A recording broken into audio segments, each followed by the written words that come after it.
இன்னைக்கு ஒரு birthday party கிளம்பியாச்சு.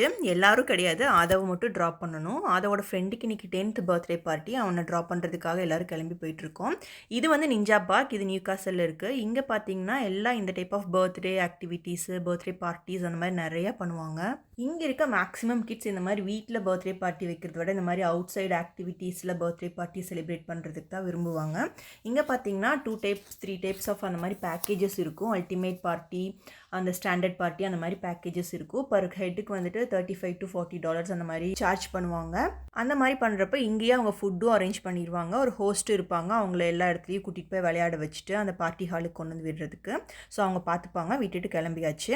ஆதவை விட்டுட்டு வெளியில் எங்களுக்கு கொஞ்சம் ஷாப்பிங் வேலையெல்லாம் இருந்துச்சு. அதெல்லாம் முடிச்சுட்டு நாங்களும் வெளியில் லஞ்ச் சாப்பிட்லான்னு பிளான் பண்ணி எங்களோட ஃபேவரட் சப்வேல வந்துட்டு வாங்கிட்டோம். வெளியில் கொஞ்சம் ரெய்னியாக இருந்தங்காட்டிக்கு கார்க்குள்ளேயே உட்காந்து சாப்பிட்டு இருந்தோம். இந்த பியூட்டிஃபுல்லான வியூவை பார்த்துட்டு கார்க்குள்ளேயே சாப்பிட்டுட்டு கிளம்பியாச்சு. நீ ஆதவை பிக் பண்ணிட்டு கிளம்ப வேண்டியது தான்.